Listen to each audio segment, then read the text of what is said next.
So you probably use it several times a week, right? Just lather, rinse, repeat, without really giving it a second thought. But what if I told you that everyday bottle of shampoo sitting in your shower right now isn't actually cleaning your hair the way you think it is? Welcome to our explainer on the hidden science of shampoo.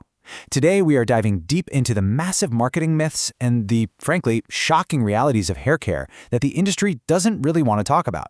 Let's just jump right in with a slightly uncomfortable question. Is your expensive shampoo actually doing anything special? Seriously, think about that premium, beautifully packaged bottle you might have paid top dollar for. What if I told you that the pricey formula sitting on your shower shelf is practically identical to a budget brand you can grab from the bottom shelf at the grocery store? Stick with me, because by the end of this, you'll see exactly why that high price tag is, well, largely an illusion. But before we get to the chemistry, it's kind of wild to realize just how recent our modern washing habits actually are. I mean, we haven't always had these sleek plastic bottles of liquid foam. Back in ancient Egypt, they were using citrus juices and clay. In India, it was all about soap nuts and amla. And here's a fun fact. The very word shampoo actually comes from the Hindi word shampoo, which just means to massage or knead. No liquid cleanser involved. It wasn't until the early 1900s that the commercial liquid shampoo we know today was even invented. So every time you say the word, you're literally referencing an ancient Indian head massage. Pretty cool, right? Now, history is fun, but we need to talk biology, and here is the fundamental, slightly jarring shocker of the day. Your hair is completely dead. I know it sounds dramatic, but it's pure biology. The part of your hair that you brush and style every morning, not living tissue. The only living part is the follicle, which is buried way deep beneath your scalp. Those visible strands are just tough, non-living protein called keratin. And honestly, this one single fact completely changes how we need to view absolutely every hair product we buy. Because think about it, we've all seen those commercials, right? The classic marketing claim, repairs and heals damaged hair back to life. But guys, because hair is dead keratin, it literally cannot physically heal itself. There is no biological mechanism for cellular repair happening up there.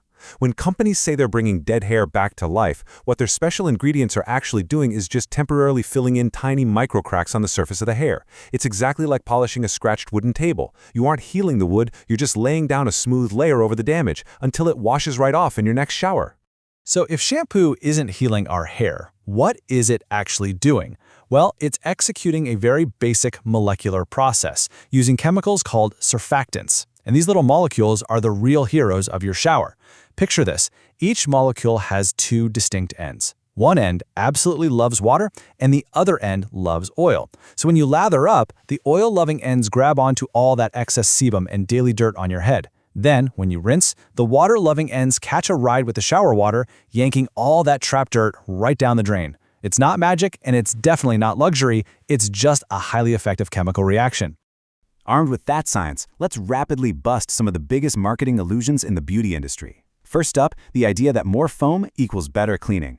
Fact check, foam is basically just a psychological trick. We consumers naturally associate bubbles with being clean, so companies deliberately pump in foaming agents just to make us feel better. Next myth, rinsing with cold water permanently adds shine. Come on, remember, hair is dead. Changing the temperature only gives you a super temporary effect. And finally, the classic myth that your hair gets used to a specific shampoo over time. Nope. Your hair can't adapt to anything because, again, it's dead. What's actually changing is the outside environment, like the humidity, or you're just dealing with product buildup. And this brings us right to the core secret of the whole industry. The big question: why are expensive luxury shampoos and cheap budget brands almost always the exact same product? It all comes down to the fact that the core cleansing ingredients, those vital surfactants we just talked about doing all the heavy lifting, are mass-produced and unbelievably cheap. Independent lab tests have shown time and time again that the active chemicals are practically identical across the entire price spectrum. So what on earth does that $50 price tag actually buy you? You are paying for bespoke fragrances, elegant packaging, thicker textures, and a massive marketing markup. That's it. The active chemicals doing the cleaning, they don't care about the price tag. Here is a major pivot in how you should be thinking about your routine. Say it with me, your scalp controls the oil, not the price tag.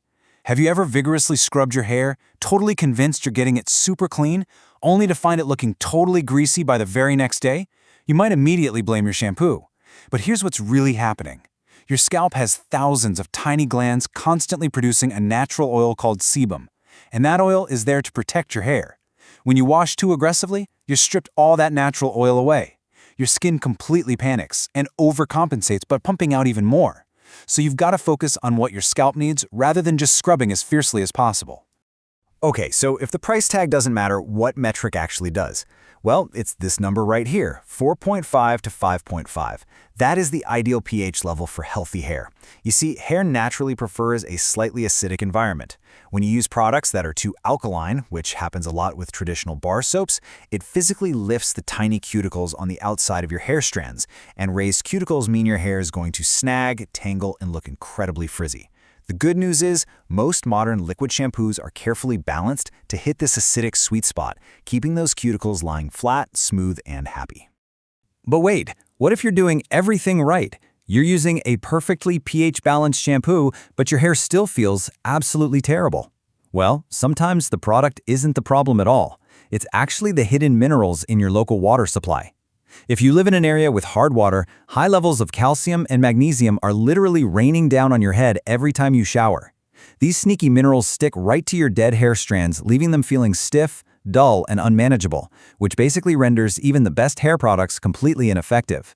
So before you go out and buy a $90 luxury repair mask, try something simple. Get a shower filter or use a clarifying shampoo to just strip those minerals away. And while we're on the subject of things that silently ruin your hair care routine, we have to talk about fragrance. You know that amazing premium scent that you're probably paying a huge markup for? Unfortunately, it is frequently the exact ingredient causing that annoying irritation and itching. This becomes especially true as we age. As we get older, our scalp's natural oil production decreases. So, that heavily perfumed shampoo that worked flawlessly for you back when you were 20, it might be the exact thing irritating your scalp now at 50. It's exactly why dermatologists are constantly recommending fragrance-free formulas for anyone dealing with persistent discomfort. Bringing this all together, there is a massive, fascinating shift happening in how we care for our hair. Think of the old way as being totally obsessed with trying to clean dead hair.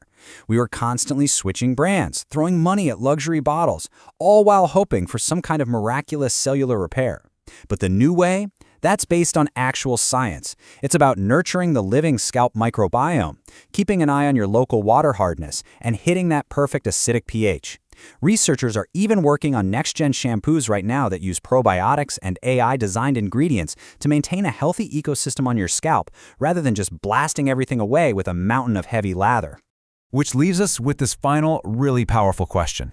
What if the healthiest hair comes from actually understanding the science rather than just buying the most expensive bottle on the shelf? We've seen in this explainer that the core cleansers are virtually identical, that thick foam is just a psychological trick, and that your hair is essentially a beautiful, non-living fabric that just needs the right pH and a happy scalp to truly shine. So the next time you step into the shower, remember you aren't just washing your hair, you are interacting with chemistry and thousands of years of human ingenuity. Keep questioning the marketing, keep looking for the real science, and as always, stay curious.